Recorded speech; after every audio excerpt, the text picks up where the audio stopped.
نحمده ونصلي على رسوله الكريم اما بعد اعوذ بالله من الشيطان الرجيم بسم الله الرحمن الرحيم اقرأ باسم ربك الذي خلق صدق الله العظيم وقال رسول الله صلى الله تعالى عليه وسلم خيركم من تعلم القرآن وعلمه او كما قال علیہ الصلاۃ والسلام اللهم صل وسلم على سيدنا محمد صلی اللہ علیہ وعلى آلہ واصحابہ وبارک وسلم۔ قابل صد احترام اس اجلاس کے عظیم المرتبت خطیب اور با کمال مقرر حضرت اقدس مولانا مفتی عبدالقیوم صاحب دامت برکاتہم العالیہ، حضرت مولانا محمد انیس صاحب مظاہری دامت برکاتہم العالیہ، حضرت مولانا نعمت اللہ خان صاحب حسینی دامت برکاتہم العالیہ، حضرت مولانا رحمت اللہ صاحب اشاعتی دامت برکاتہم العالیہ، حضرت مولانا حبیب خان صاحب اشرفی حفظہ اللہ تعالی، عزیزم حافظ شیخ عثمان صاحب اشاعتی سلمہ اللہ تعالی، و عزیزم حافظ نصر اللہ صاحب اشاعتی سلمہ اللہ تعالی،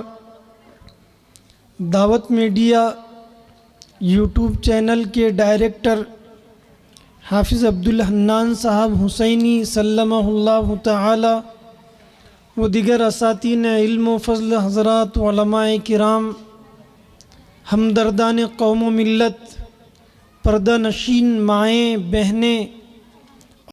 پیارے بچوں اور بچیوں، ہمارے اس اجلاس کے پیش رو مقرر حضرت اقدس مولانا مفتی عبدالقیوم صاحب دامت برکاتہم العالیہ نے ایسی ایمان افروز اور علمی و عرفانی مجلس کی مناسبت سے باتیں ذکر کی ہے کہ یقیناً انہوں نے اتنے لمبے سفر کا حق ادا کر دیا ہے۔ اللہ تبارک و تعالی ان کی آمد کو ہمارے شیگاؤں اور علاقے کے لیے قبول فرمائے، ان کے علم میں، عمل میں، جان مال کے اندر خوب برکتیں عطا فرمائے۔ انہوں نے جو ہدایات ہمیں دی ہے، اللہ تبارک و تعالی ہمیں عمل کی توفیق عطا فرمائے، آمین۔ مکتب عمر فاروق رضی اللہ تعالیٰ عنہ کے اس اجلاس میں طلباء اور طالبات نے جو پروگرام پیش کیا ہے، اس سے ہمیں اندازہ ہو گیا کہ مکتب کے معلمین حضرات نے ان بچوں کے اوپر کتنی زیادہ محنتیں کی۔ اس کا خلاصہ اور مختصر سا نچوڑ ان طلباء اور طالبات نے آپ لوگوں کے سامنے رکھا ہے۔ اللہ تبارک و تعالی ان معلمین کو دارین میں بہترین بدلہ عطا فرمائے، آمین۔ مرشد العلماء حضرت اقدس مولانا مفتی احمد صاحب خانپوری دامت برکاتہم العالیہ، شیخ الحدیث و صدر مفتی جامعہ اسلامیہ تعلیم الدین ڈھابیل نے لکھا ہے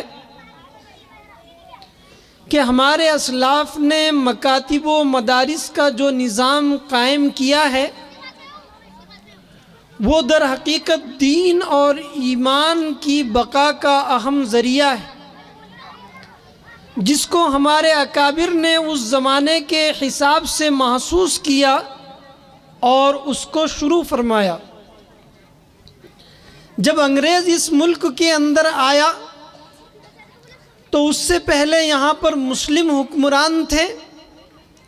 اور ان کی سرپرستی میں جگہ جگہ دینی تعلیم اور تربیت کے عمدہ اور بہترین نظام قائم تھے۔ دینی تعلیم کے ساتھ دنیاوی تعلیم بھی دی جاتی تھی، جیسے آج کل اسکولوں، یونیورسٹیوں اور کالجوں کے اندر عصری علوم پڑھائے جاتے ہیں، اور جس کو حکومت کی سرپرستی حاصل ہے، اس زمانے کے اندر مسلم حکمرانوں کی سرپرستی ان دینی و عصری علوم کی ترویج و اشاعت کے لیے حاصل تھی، اور جگہ جگہ پر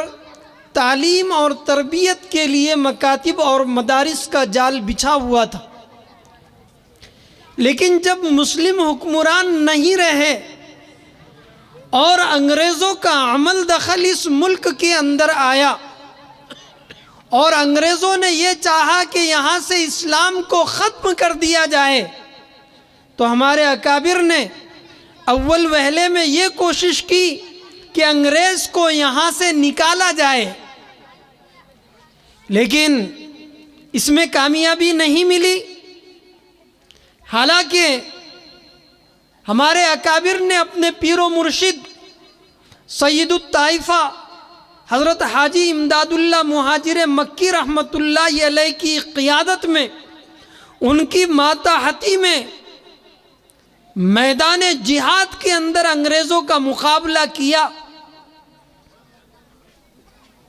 لیکن کامیابی نہیں ملی، اور اللہ کو یہی منظور تھا۔ تو ہمارے اکابر نے دوسرے نہج پر سوچنا شروع کیا کہ اس ملک کے اندر ایمان اور اسلام کو کس طرح باقی رکھا جائے۔ تو اللہ تبارک و تعالیٰ نے ان کے دل میں یہ بات ڈالی، اور یہ طے کیا گیا کہ ایک مدرسہ قائم کیا جائے جس میں دینی علوم پڑھائے جائے، اور اس مدرسے کی بقا حکومت کی کسی امداد کے اوپر موقوف نہ ہو، بلکہ مسلمان عوام اس کی بقا کے لیے اس مدرسے کو چلانے کے لیے چندہ دے۔ چنانچہ عوام کے اندر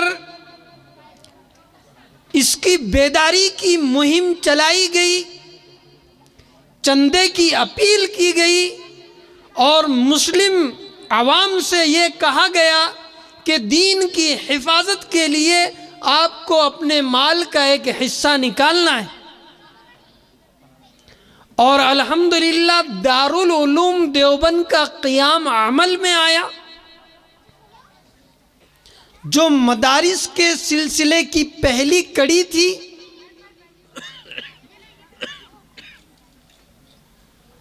اور اسی ادارے کی ماتحتی اور سرپرستی کے اندر پورے ملک میں جگہ جگہ پھر مکاتب دینیہ کا قیام عمل میں آیا۔ تو میرے بھائیوں، یہ مکاتب دینیہ دین اور اسلام کی حفاظت کے بہترین قلعے ہیں، اور ان مکاتب و مدارس کو ہمارے اکابر و اسلاف نے اس ملک میں اسلام اور دین کی بقا کے لیے بہت ہی مفید سمجھ کر جاری کرنے کا جو فیصلہ کیا تھا، وہ الحمدللہ بہت ہی اہم اور کامیاب فیصلہ تھا، جس کی برکات آج ہم نے ان ہونہار اور معصوم بچوں کے ذریعے محسوس کی۔ اور دعوت و تبلیغ کا بھی جو سلسلہ وجود میں آیا، اس سلسلے کی تہ کے اندر بھی اگر ہم جائیں گے تو وہاں بھی ہمیں یہ مدارس اور مکاتب کا نظام نظر آئے گا۔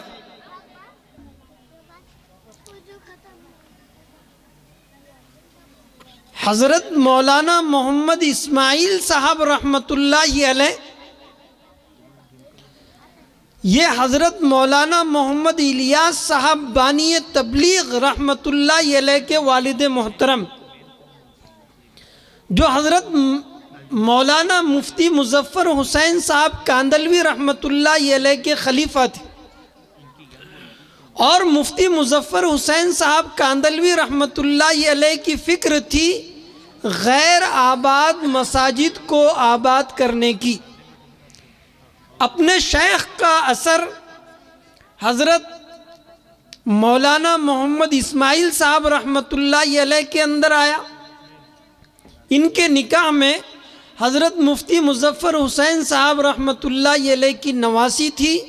جو حضرت مولانا محمد الیاس صاحب رحمۃ اللہ علیہ کی والدہ ہے۔ حضرت مولانا محمد اسماعیل صاحب رحمۃ اللہ علیہ نے شیخ کا اثر لے کر دہلی میں نظام الدین کی بنگلے والی مسجد کو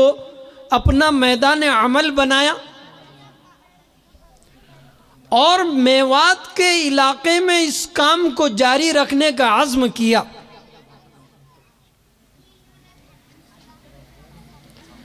آپ کی وفات کے بعد آپ کے صاحبزادے حضرت مولانا محمد میاں صاحب رحمۃ اللہ علیہ آپ کے جانشین بنے۔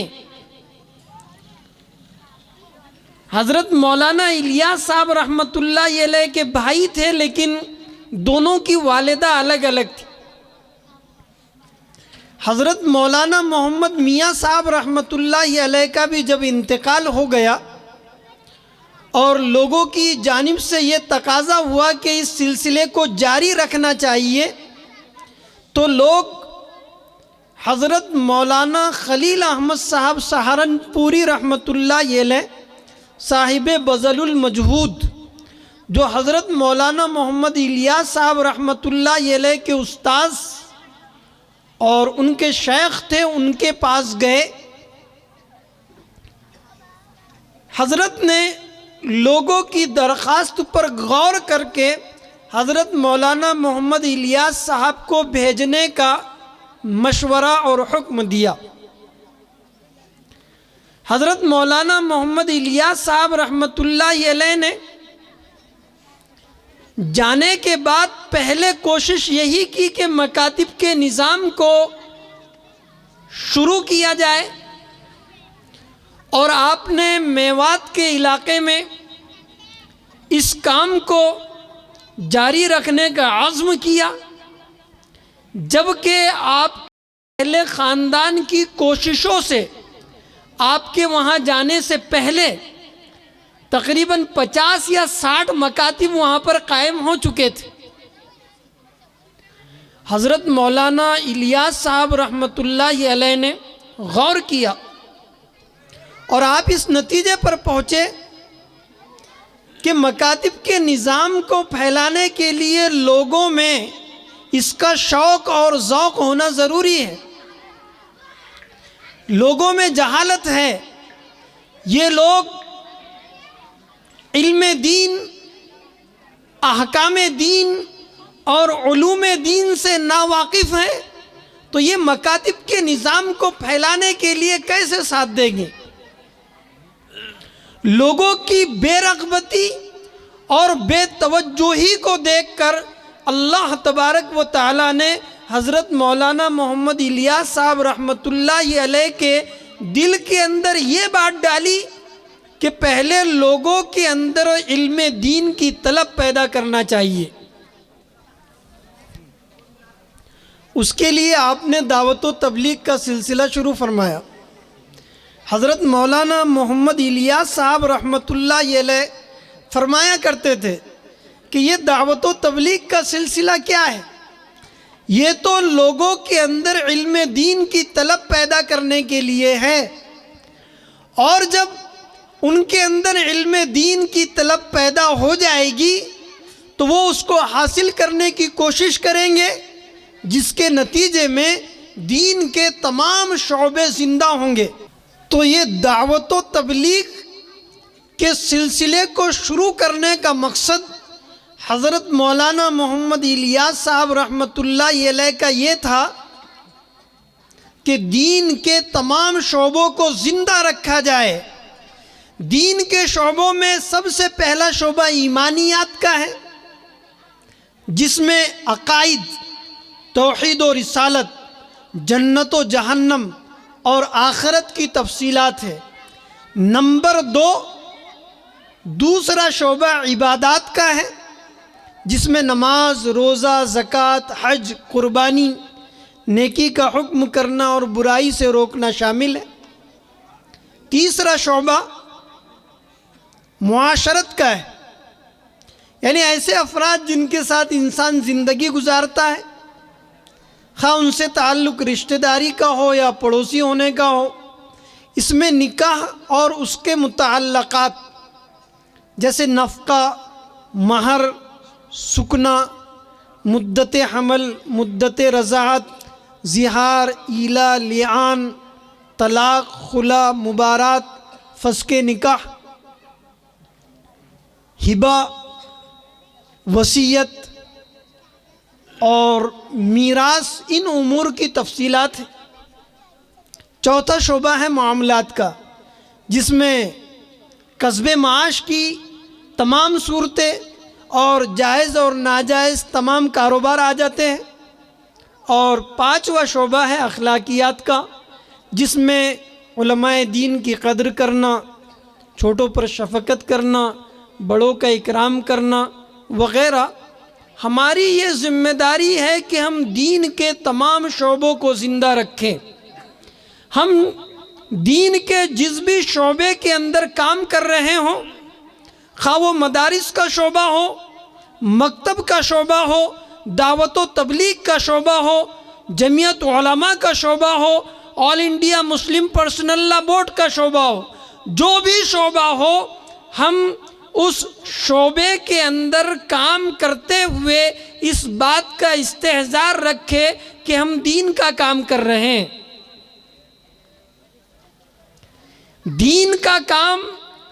اس ملک کے اندر اور پورے عالم کے اندر صرف ایک شعبے والے نہیں کر رہے۔ میرے بھائیوں، یہ جو مکاتب کی خدمت ہے، مدارس کا جو نظام ہے اور دعوت و تبلیغ کی جو محنتیں ہو رہی ہیں، خانقاہوں کے اندر جو اصلاح اور تربیت کا نظام چلایا جا رہا ہے، یہ تمام شعبے اپنی اپنی جگہ پر اہم اور ضروری ہے۔ اور ہم جس شعبے کے اندر بھی ہوں، ہم یہ یقین رکھیں کہ ہم دین کا کام کر رہے ہیں۔ مکتب پڑھانا بھی دین کا کام ہے، مدرسے کی خدمت کرنا بھی دین کا کام ہے، دعوت و تبلیغ کے اندر وقت لگانا بھی دین کا کام ہے، جمعیت علماء کا کام کرنا بھی دین کا کام ہے، آل انڈیا مسلم پرسنل لا بورڈ کے کاموں کو انجام دینا بھی دین کا کام ہے، خانقاہوں کے اندر وقت لگانا اور اہل اللہ کی خدمت کے اندر جانا بھی دین کا کام ہے۔ تو میرے بھائیوں، ہم دین کے تمام شعبوں کو مضبوط اور مستحکم کرنے کی کوشش کریں۔ یہ علماء کرام، ان کا بہت اونچا مقام اور مرتبہ ہے۔ علامہ اقبال رحمۃ اللہ علیہ سے ان مولوی اور ملاؤں کے بارے میں جو مکاتب اور مدارس کے اندر پڑھاتے ہیں، کسی نے بطور تنقید کے پوچھا تھا۔ اس کا مقصد تو یہ تھا کہ یہ علماء بچوں کو بیکار کر رہے ہیں مدارس اور مکاتب کے اندر پڑھا کر۔ علامہ اقبال رحمۃ اللہ علیہ نے فرمایا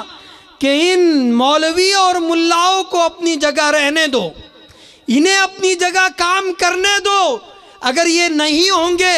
تو کیا ہوں گا؟ میں اسپین کے اندر دیکھ کر آیا ہوں، وہاں پر صدیوں تک اسلامی حکومت رہنے کے باوجود آج کوئی اللہ کا نام لینے والا نہیں ملتا۔ میرے بھائیوں، یہ ہمارے اکابر و اسلاف کے لگائے ہوئے پودوں کی برکات ہے کہ آج اس ملک کے اندر ایمان زندہ ہے، اسلام باقی ہے اور اسلامی احکامات کے اوپر بہت آسانی کے ساتھ ہم لوگ عمل کر رہے ہیں۔ اللہ تبارک و تعالی ہمارے اکابر کی عمروں کے اندر برکتیں عطا فرمائے۔ ان علماء ربانیین کی عمروں کے اندر اللہ تبارک و تعالی برکتیں عطا فرمائے۔ اللہ کے رسول صلی اللہ تعالیٰ علیہ وسلم نے ان کے مقام اور مرتبے کو بیان کرتے ہوئے فرمایا،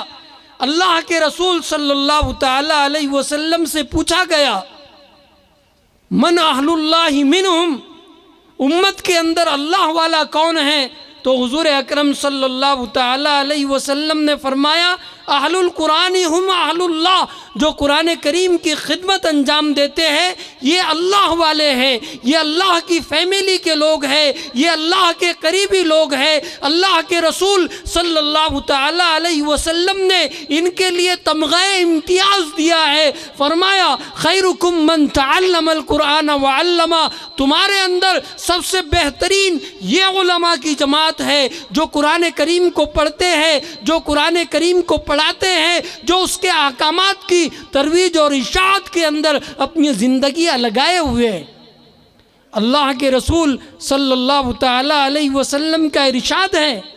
مجتمع قوم فی بیت من بیوت اللہ، کوئی قوم اللہ کے گھر کے اندر جمع ہوتی ہے، یتلون کتاب اللہ ویتدارسونہ بینہم، وہ اللہ کی کتاب قرآن کریم کو پڑھتے اور پڑھاتے ہیں۔ اللہ تبارک و تعالیٰ کے پیارے حبیب جناب محمد الرسول اللہ صلی اللہ تعالیٰ علیہ وسلم نے 4 انعامات اس جماعت کے لیے ذکر فرمائے ہیں۔ فرمایا الا نزلت علیہم السکینہ، اللہ کی خصوصی رحمت اس جماعت کے اوپر نازل ہوتی ہے، وغشیتہم الرحمہ، رحمت انہیں ڈھانپ لیتی ہے، وحفتہم الملائکہ، فرشتے انہیں گھیر لیتے ہیں، وذکرہم اللہ فی من عندہ، اور اللہ تبارک و تعالیٰ ان کا تذکرہ اپنے پاس میں فرماتے ہیں۔ تو میرے بھائیوں، ان علماء کا مقام اور مرتبہ بہت بڑا ہے۔ ہم علماء کرام سے رابطہ رکھیں، ہم ان سے تعلقات رکھیں، ہم ان سے محبت اور حسن سلوک کا معاملہ روا رکھیں۔ انگریزوں نے یہ کوشش کی تھی کہ عوام کا علماء سے رابطہ کاٹ دیا جائے، اور آج بھی یہی محنتیں ہو رہی ہیں کہ عوام کو علماء سے کاٹ کر انہیں کس طرح گمراہ کیا جائے۔ آپ جو ہے میڈیا کے اوپر دیکھتے ہیں اور بہت سارے لوگوں کو سنتے ہیں، سیلاب آیا ہوا ہے، علماء سے بدظن کرنے کے لیے مستقل محنتیں ہو رہی ہیں۔ ان کی خدمات کو جانو، ان کے مقام اور مرتبے کو، ان کی عظمتوں کو سمجھو۔ اللہ تبارک و تعالیٰ ان تمام ہی علماء کرام کو دارین کے اندر بہترین بدلے عطا فرمائے، ان کی خدمات جلیلہ کو اللہ تبارک و تعالیٰ قبول فرمائے، آمین۔ وما علینا الا البلاغ۔